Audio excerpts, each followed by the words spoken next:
Hey guys, welcome to my channel. Welcome back. Happy first official full day of March Madness. Yes, it is.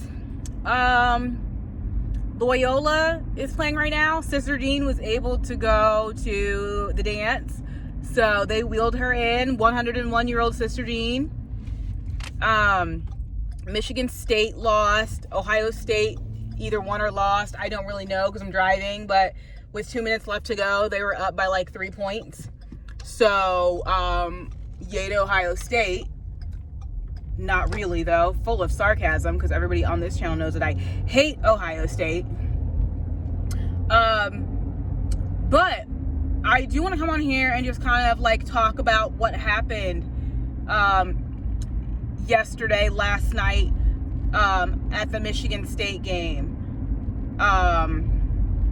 It was the very end. It was like maybe 30 seconds, maybe even less than that, 15 seconds left of the first half. And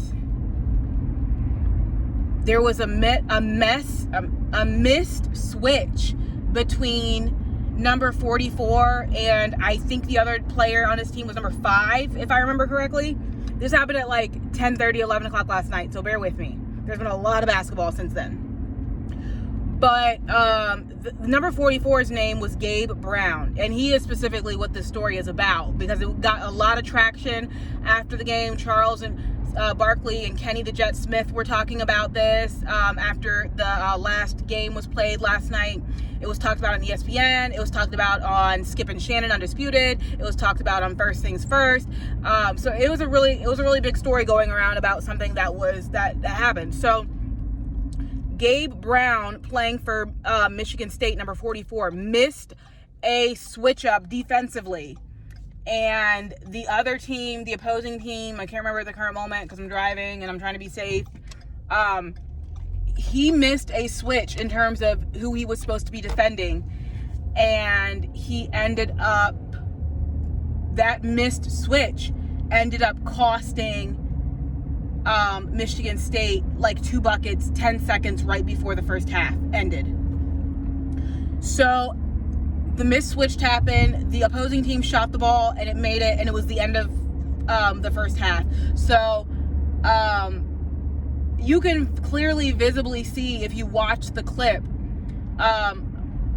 as they're running into the locker room, Tom Izzo, who is the Michigan State head coach, comes out and starts screaming at Gabe Brown, number 44, puts his hand in Gabe Brown's face, and then Gabe Brown simultaneously does the exact same thing out of anger, frustration, embarrassment, confusion, all of those combined emotions. They start yelling at each other and putting their hands in each other's faces. Gabe Brown walks away after he yells something back at Tom Izzo, and Tom Izzo grabs the back of Gabe Brown's jersey. In my opinion, how a parent would do to a child if a parent and a child were having a conversation and a child decided they were finished with the conversation and didn't want to hear any more about it and walked away. That's how I feel like Tom Izzo grabbed Gabe Brown. Gabe Brown, then they got into it. They continued to the locker room to continue to yell at each other. And then at the very end, you can see as they're headed into the tunnel, after Tom Izzo runs after Gabe Brown like turns around and basically like gets back in Izzo's face, almost as like if to taunt him, to say, now I'm here, I don't want you to do anything to me, but if you are, there might be a problem. That's what his nonverbal communication looked like to me. So, like I said, this whole incident gathered a lot of conversation between a lot of the ex-NBA players and coaches and ex-NFL players and analysts about whether or not Tom Izzo's actions were appropriate or inappropriate. As someone who has played sports my entire life, I have had coaches grab me. I have had coaches cuss at me. I have had coaches scream and yell. And I feel like, in my opinion, it's a little layered for me, because, you know, we as women fight so hard to try and be held to the same playing field as men. And I feel like if a woman were to complain that that's what, like, she felt like that was out of line for a coach to do that, I feel like it would be like, well, you're not man enough to handle, you know, this is what sports is about, this is what March Madness is about, this is what, you know, playing at this level of professionalism is about, this is what's going to happen. I feel like if a woman were to really complain and say, this is out of line, I don't agree with what's being handled, or what you did to me, I feel like it would be used against her for the fact that she couldn't handle it emotionally. That's one aspect of it. So I feel like, even as a woman, even if I felt like things went far, I feel like me being a woman, it would be used against me. It would be used to say, you're too emotional, you can't handle it, maybe this isn't the sport for you. So that's one aspect of it. So I feel like I wouldn't say anything. And Charles Barkley brought up a really good point. After the game, he said, you know, this is how we grew up. And when he said we, I'm sure he was referencing, like, the time that he grew up in, where it was just like, this is what coaches did. This is what coaches do. You missed a mark. This is a March Madness tournament. This is win or go home. You missed your mark. This gave the other team an advantage. It gave them momentum. It gave them heading into the locker room, thinking that they could possibly come out and beat us. And I get that aspect of it, of what Charles Barkley is saying.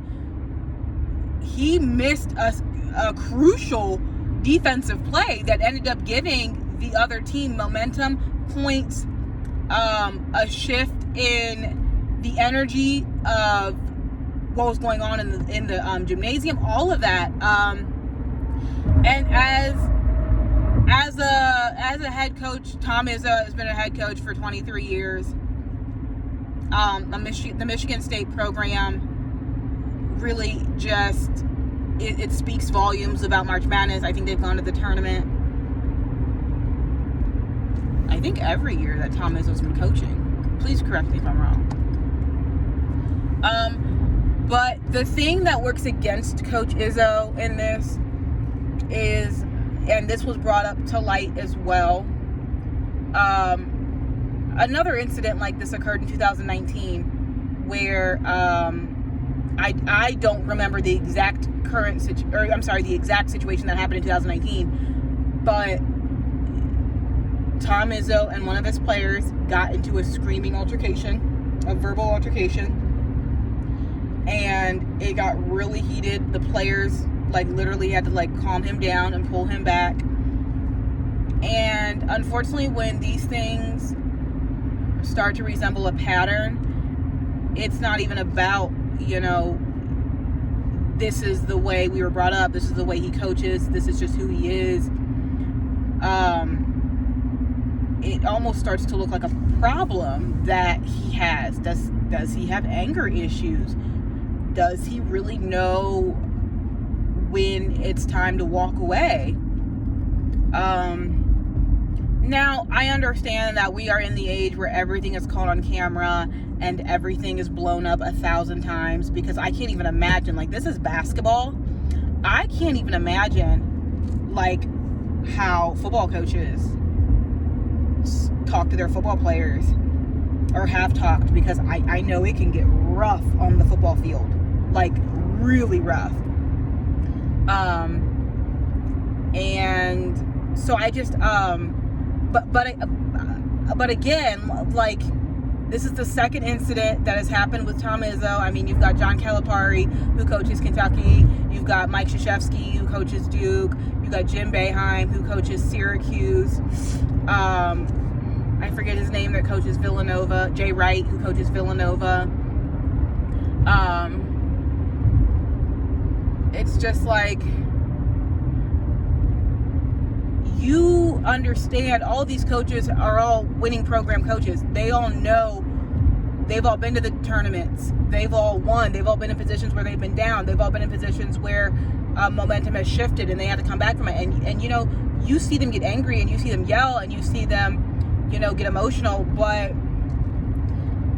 in this day and age where it's just like every little thing, you know, conduct unbecoming, all of that stuff is blown up.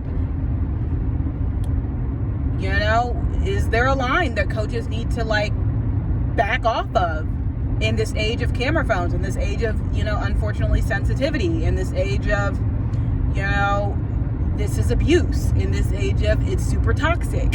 Like, I don't know. Unfortunately, I have a daughter. I don't have a son. But I do think it speaks.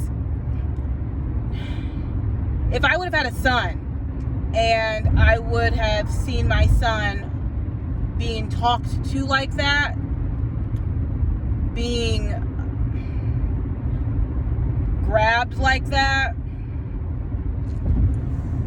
I might say something,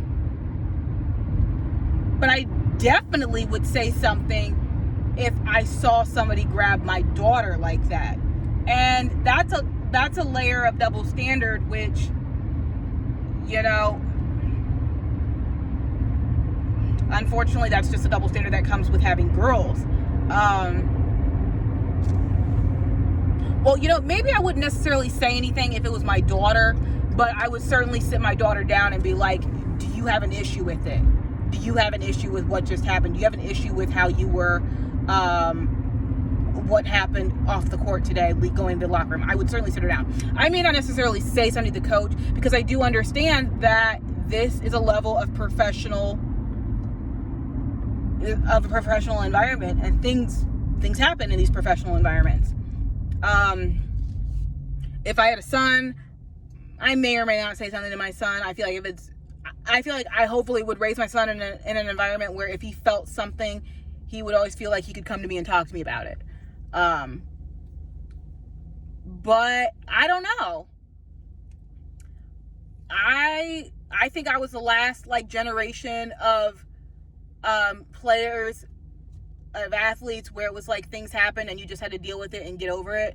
I feel like before camera phones and social media and the outside world really had a look into what happens on an everyday, I feel like there were just things that just weren't talked about. It happened, okay, be better, do better. You shouldn't have missed your mark. You shouldn't have missed your switch. You shouldn't have missed any of this. So it's like, be better, do better, expect more from yourself. So it's definitely a different culture the way I